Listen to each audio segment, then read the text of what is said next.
एक निवेदन बहनों से कर रहा हूँ।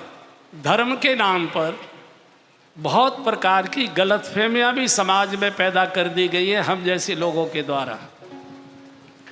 कोई कहते हैं कि सवेरे नहीं करना चाहिए। पूछो कि सवेरे क्यों नहीं करना चाहिए? बोले हनुमान जी भगवान की सेवा में रहते हैं इसलिए नहीं करना चाहिए। सवेरे हो गया तो हो गया, पुरुषों से तो फिर दिन में होगा नहीं। माताएं कर सकती है दिन में, उपद्रव दुकान चला गया, बच्चे स्कूल चले गए और माताओं को समय मिल जाता है, वो कर सकती है। भजन का कोई समय नहीं होता, जब आपको सुविधा लगती है तब कर लीजिए। अगर आपको चाय पीने की प्रातःकाल आदत है, चाय पी लीजिए फिर भजन करिए। अगर आप डायबिटिक हैं तो थोड़ा बिस्कुट आदि खाकर चाय पीकर फिर भजन करिए। भजन का इससे कोई संबंध नहीं है कि बिना भोजन किए ही भगवान भजन सुनेगा। हमारे आचार्यों ने कह दिया भूखे भजन, हाँ ये सबको याद है, भूखे भजन। कुल मिलाकर भजन पाठ पूजा होना चाहिए।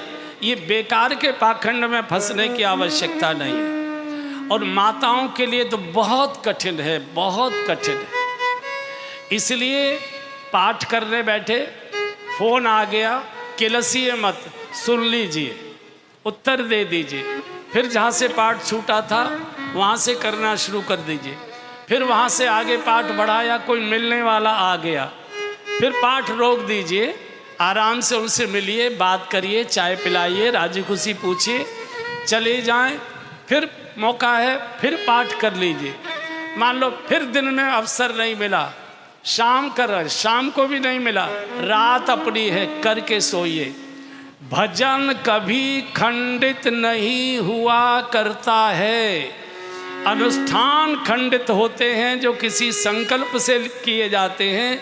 भजन प्रेम की वार्ता है और प्रेम का तो बातचीत कभी भी की जा सकती है, किसी भी समय की जा सकती है, किसी भी परिस्थिति में की जा सकती है। इसलिए बिल्कुल डरने की आवश्यकता नहीं है। भजन के नाम पर बहुत पाखंड पैदा कर दिया है। आज पूरा पाठ नहीं हुआ, कल कर लीजिए। अच्छा ये बताइए, चौके में घी की कटोरी भरी रखी है और आपने उसको घी का उपयोग किया, रोटी चुपड़ी जो कुछ भी किया, घी बच गया कटोरी का, तो उसको अगले दिन उपयोग नहीं करते हो कि फेंक देते हो? हैं? फेंक देते हो कि नहीं फेंकते हो ना?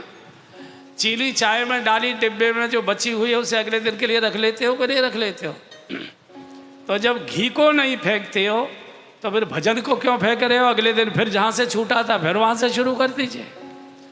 आज तक जो भय बैठा हो आपके मन में उसे निकाल दीजिए।